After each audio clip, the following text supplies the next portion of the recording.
요한복음 3장 16절 말씀, 우리 한 목소리로 읽어보겠습니다. 시작.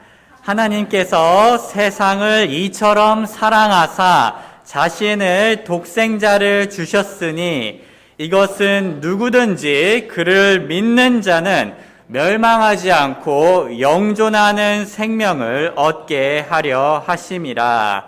기도하겠습니다. 사랑하는 아버지 하나님, 오늘 저희와 함께 해주셔서 감사합니다. 오늘 하루도 하나님께서 저희에게 주신 눈부신 구원을 바라볼 수 있도록 도와주시옵소서. 지금 이 시간 전지전능하시고 가장 높으시며 선하시고 사랑이 넘치시는 아버지 하나님만이 영광받길 원합니다. 저희가 하나님 안에서만 기뻐하길 원하고 하나님만으로 만족하길 원합니다. 감사드리며 예수님의 이름으로 기도드립니다. 아멘. 지난주에 우리는 교회가 하나되는 방법에 대해서 살펴보았습니다. 오늘은 다시 구원 교리 시리즈로 돌아오겠습니다. 이번 말씀 주제는 영원한 구원의 안전입니다. 이 교리는 신자의 영원한 보장 또는 성도의 견인으로 불리기도 합니다. 우리가 신앙생활을 하다 보면 내가 복음을 믿음을 통해 은혜로 구원을 받긴 했는데 혹시 내가 나의 구원을 잃어버리지는 않을까, 혹은 나의 구원은 영원한가란 불안함이 종종 찾아오곤 합니다. 우리가 진지하게 신앙생활을 하다 보면 누구나 충분히 할 수 있는 생각입니다. 저도 그런 생각이 든 적이 있습니다. 여기서 중요한 건 그런 생각이 들 때 우리는 우리의 영원한 구원을 우리의 느낌이나 감정 혹은 나의 그럴듯한 논리로 점검해서는 안 된다는 겁니다. 우리는 우리의 영원한 구원의 안전을 성경 말씀으로 점검해야 합니다. 성경은 우리가 예수님을 믿고 구원받을 때 우리가 받은 생명을 그냥 생명이라고 하지 않고 영원한 생명이라고 말씀합니다. 요한복음 3장 15절, 이것은 누구든지 그를 믿는 자는 멸망하지 않고 영원한 생명을 얻게 하려 함이니라. 하나님께서 세상을 이처럼 사랑하사 자신의 독생자를 주셨으니 이것은 누구든지 그를 믿는 자는 멸망하지 않고 영존하는 생명을 얻게 하려 하심이라. 영존하는 생명은 하나님과 영원히 함께 거하는 것을 의미합니다. 만약 오늘 우리가 그리스도를 믿고 영원한 생명을 얻었는데 내일 그 생명을 잃어버릴 수 있다면 그것은 처음부터 영원이라고 말할 수 없습니다. 다시 말해 우리가 중간에 구원을 잃을 수 있다면 요한복음 3장 15절과 16절에서는 영원이라는 단어를 사용할 수 없는 것입니다. 그런데 때때로 내가 구원받은 후 잘 행하면 구원을 잃지 않을 것이다. 혹은 나는 훌륭하진 않더라도 그리스도인의 생활에서 크게 엇나가지만 않으면 구원을 잃지 않을 것이다 라고 생각하는 경우가 있습니다. 이것이 논리적이게 들릴 수 있지만 이처럼 나의 행위로 구원을 유지한다는 생각은 하나님이 주신 은혜의 구원과는 어울리지 않습니다. 왜냐하면 나를 기준 삼아 나의 행위로 구원을 유지한다라는 생각은 나의 행위로 구원을 받을 수 있다는 생각과 종이 한 장 차이이기 때문입니다. 우리는 은혜로 구원받은 것이고 은혜로 구원을 유지받는 것입니다. 우리의 구원은 처음부터 끝까지 우리의 공로하고는 상관없는 전적인 하나님의 은혜입니다. 하지만 여전히 나의 구원은 영원한가라는 질문이 생길 수 있습니다. 질문이 생기는 이유가 여러 가지가 있겠지만 그중 하나는 구원받은 후에도 죄를 짓는 나의 부족한 모습 때문입니다. 내가 이렇게 추악하고 한심한데 내 구원이 과연 유지될 수 있을까? 우리는 이런 고민에 빠질 때 한 가지 성경적인 진리를 기억해야 합니다. 그것은 바로 예수님의 완벽한 희생입니다. 부족한 우리를 위한 예수님의 완벽한 희생입니다. 우리는 한동안 칭의 교리를 배웠었습니다. 예수님께서 우리의 모든 죄를 대신 담당하여 주셨고 우리에게 그분의 의를 주셨습니다. 그래서 사도 바울은 다음과 같이 말하였습니다. 로마서 5장 1절 그러므로 우리가 믿음으로 의롭게 되어 우리 주 예수 그리스도를 통해 하나님과의 화평을 누리는도다. 로마서 8장 33절 누가 하나님께서 선택하신 자들을 무슨 일로 고소하리요? 의롭다 하시는 분은 하나님이시니 누가 정죄하리요? 죽으신 분은 그리스도시요 참으로 다시 일어나신 분도 그리스도시니 그분께서는 바로 하나님의 오른편에 계시며 또한 우리를 위해 중보하시느니라. 누가 하나님께서 의롭게 한 자들, 즉 그리스도인들을 고소하거나 정죄할 수 있겠습니까? 만약 어떤 죄가 그리스도인의 구원을 빼앗을 수 있다면, 즉 그리스도인이 구원을 잃어버릴 수 있다면 그 죄에 대해서는 그리스도의 죽음이라는 대가가 지불되지 않았다는 뜻입니다.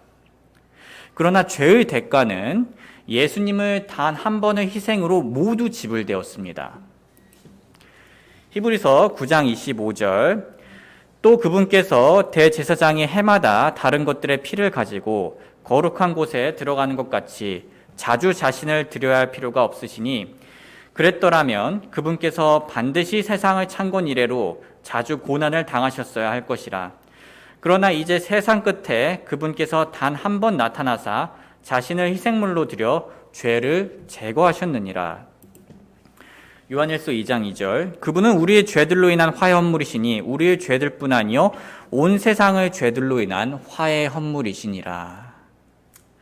예수님께서는 우리를 위해 완전한 희생을 하셨습니다.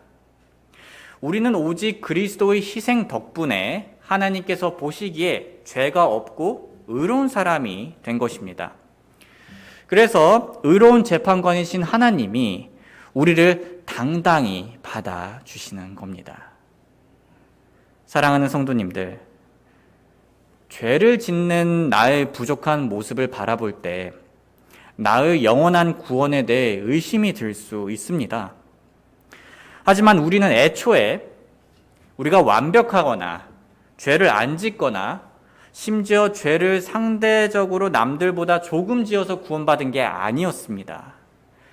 우리는 우리의 모든 죄를 담당하여 주셨고 죄인인 우리를 의롭게 해주신 예수님의 완벽한 희생 덕분에 구원받은 것입니다.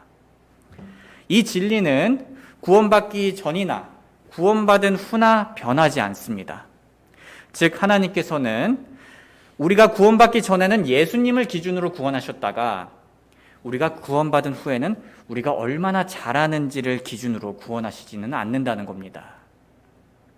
우리의 구원의 기준은 구원받기 전이나 후나 예수님입니다. 우리는 예수님의 은혜로 구원받은 것이고 예수님의 은혜로 구원을 유지받는 것입니다.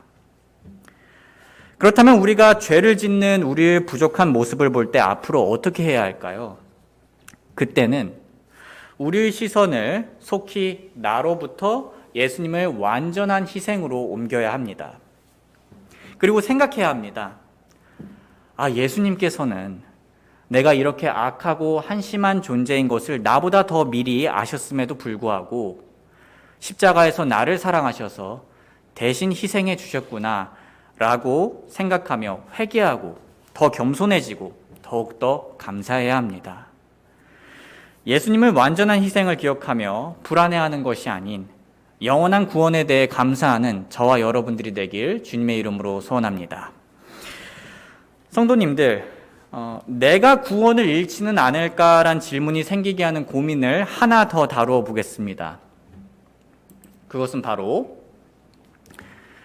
내가 믿음으로 구원받았으니 구원받은 후에 믿음이 약해지거나 없어지면 구원이 취소될 수 있는 게 아닌가라는 고민입니다. 이번 고민은 행위가 아니라 믿음과 관련된 고민이니 더 설득력이 있어 보입니다. 저는 이렇게 생각하는 이유를 충분히 이해하지만 이건 믿음에 대해서 조금 오해가 있는 겁니다. 우리가 행위가 아닌 믿음을 통해 구원받는 것은 맞습니다. 하지만 우리가 구원받을 때 그 구원의 능력이 우리의 믿음 안에 있는 겁니까? 아닙니다. 우리는 믿음을 통해 구원받는 거지 믿음 덕분에 구원받는 게 아닙니다. 쉬운 예로 저와 성도님들은 현재 대통령님을 믿을 수 있고 돈을 믿을 수 있고 부처를 믿을 수 있습니다. 하지만 그런 우리의 믿음이 우리를 구원할 수 있습니까, 성도님들? 구원할 수 없습니다. 왜 그렇습니까? 왜냐하면 우리의 믿음 자체에는 구원의 능력이 없기 때문입니다. 구원에 있어서 우리의 믿음이 가치가 있는 이유는 전적으로 우리가 믿음을 두는 대상, 바로 예수님 덕분입니다. 그분 안에 구원의 능력이 있는 것입니다. 우리는 믿음 덕분에 구원받는 게 아닙니다. 우리는 믿음을 통해 예수님 덕분에 구원받는 겁니다. 그런 의미에서 믿음은 애초에 우리를 구원하는 능력이 없기 때문에 구원의 유지를 취소시키는 능력이나 영향력도 없는 겁니다. 우리를 구원하는 능력과 그 구원을 유지하는 능력은 오직 예수님, 하나님, 성령님께 있습니다. 그리고 그럴 능력이 충분히 있으신 예수님과 하나님께서는 구원받은 우리에게 이처럼 말씀하셨습니다. 요한복음 10장 28절 내가 그들에게 영원한 생명을 주노니 그들이 결코 멸망하지 않을 것이요 또 아무도 내 손에서 그들을 빼앗지 못하리라. 그들을 내게 주신 내 아버지는 모든 것보다 크심에 아무도 내 아버지 손에서 능히 그들을 빼앗지 못하느니라. 로마서 8장 38절 내가 확신하노니 사망이나 생명이나 천사들이나 정사들이나 권능들이나 현재 있는 것들이나 장래에 있을 것들이나 높음이나 깊음이나 다른 어떤 창조물이라도 능히 우리를 그리스도 예수 우리 주 안에 있는 하나님의 사랑에서 떼어놓지 못하리라. 소중한 성도님들, 하나님의 손이 이 오른손이고 우리의 손이 이 왼손이라고 해보겠습니다. 우리는 연약하여서 방황하여서 악하여서 때때로 우리의 믿음의 손을 이렇게 놓아버릴 때가 있습니다. 하지만 이것을 이미 알고 계신 하나님께서는 우리가 우리를 이렇게 포기할 때조차도 우리의 손을 붙잡아 주시기로 하셨습니다. 나를 포함한 어떤 창조물이라도 하나님과 예수님을 사랑에서부터 떼어놓지 못합니다. 하나님과 예수님뿐만 아니라 성령님께서도 우리의 영원한 구원을 보증해 주십니다. 에베소서 1장 13절 너희도 진리의 말씀 곧 너희의 구원의 복음을 들은 뒤에 그분을 신뢰하였고 너희가 믿은 뒤에 또한 그분 안에서 약속을 저 거룩하신 영으로 봉인되었느니라. 우리의 구원받은 상태는 다른 누구도 아닌 전능하신 성령님의 능력으로 봉인되어 있습니다. 또한 성령님은 우리가 하나님의 영원한 자녀인 것을 증언하십니다. 로마서 8장 15절 너희는 다시 두려움에 이르는 속박의 영을 받지 아니하고 양자 삼으시는 영을 받았느니라. 그분을 힘입어 우리가 아바 아버지하고 부르짖느니라.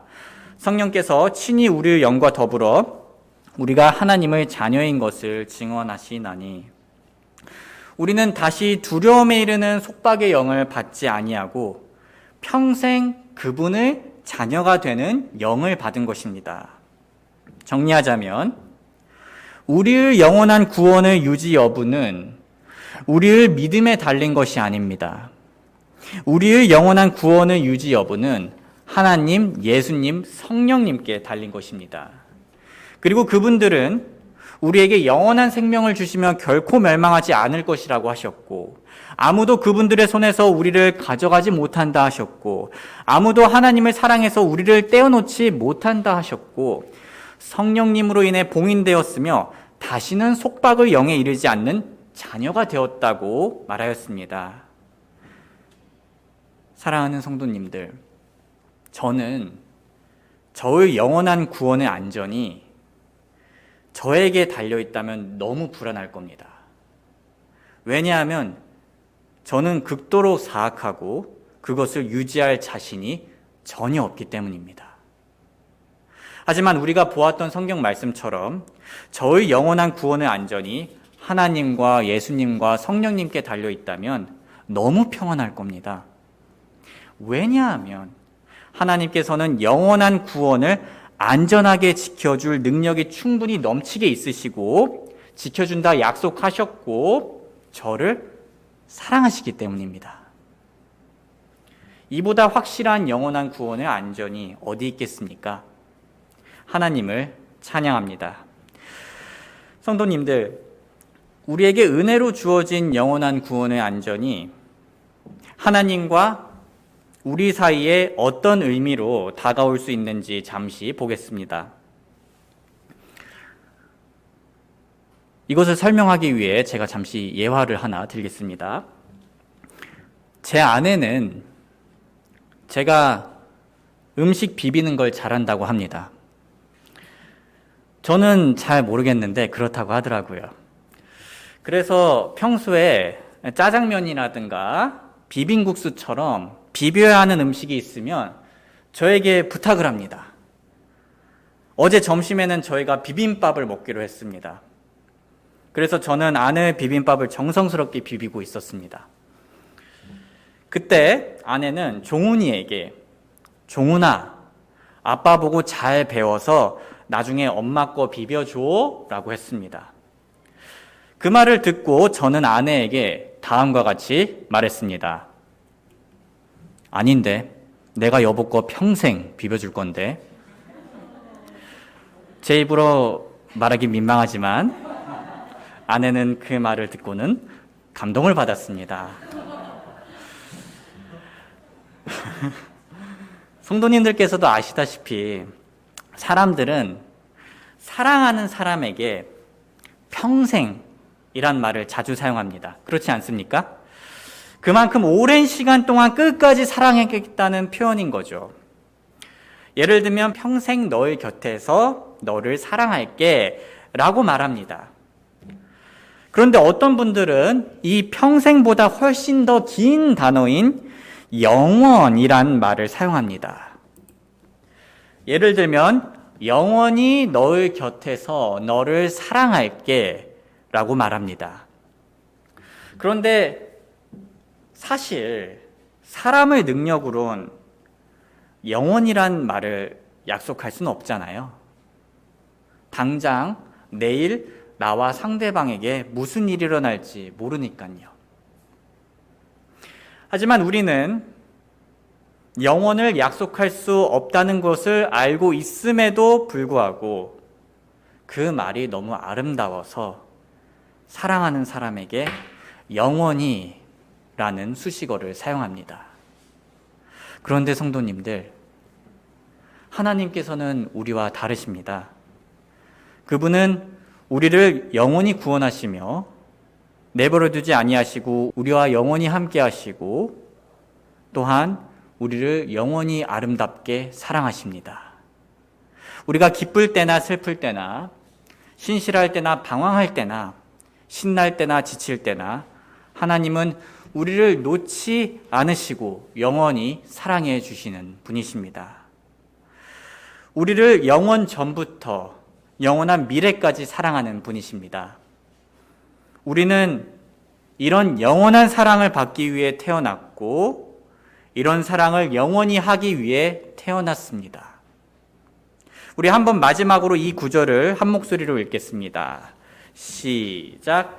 내가 확신하노니 사망이나 생명이나 천사들이나 정사들이나 권능들이나 현재 있는 것들이나 장래에 있을 것들이나 높음이나 깊음이나 다른 어떤 창조물이라도 능히 우리를 그리스도 예수 우리 주 앞에 있는 하나님의 사랑에서 떼어놓지 못하리라. 하나님의 사랑을 영원히 만끽할 수 있도록 우리에게 영원한 생명과 구원의 안전을 주신 하나님께 오늘 이 시간 동안, 아니 남은 영원 동안 감사와 찬양과 사랑을 드리는 저와 여러분들이 되길 주님의 이름으로 소원합니다.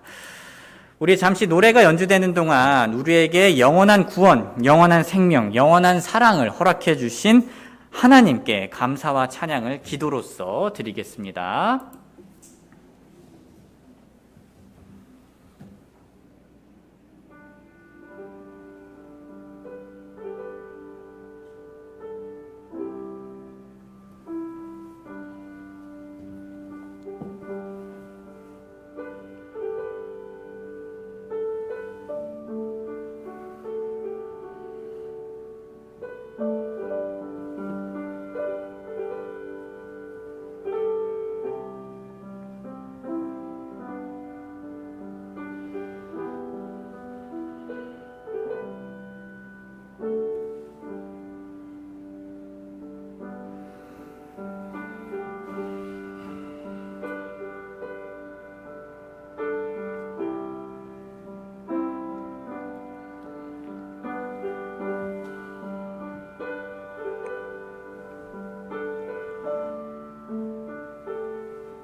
기도하겠습니다. 아버지 하나님, 저희에게 잘난 것이 하나도 없는데 은혜로 영원한 생명을 허락해 주심에 감사합니다. 저희의 구원을 영원히 안전하게 지켜주심에 감사합니다. 저희를 끝까지 사랑으로 붙잡아 주심에 감사합니다. 저희가 태어난 이유가 영원히 하나님의 사랑을 받고 하나님을 사랑하며 하나님께 영광 돌리는 것임을 믿습니다. 영원한 하나님과 영원히 함께할 수 있다는 사실에 다시 한번 감사하오며 예수님의 이름으로 기도드립니다. 아멘.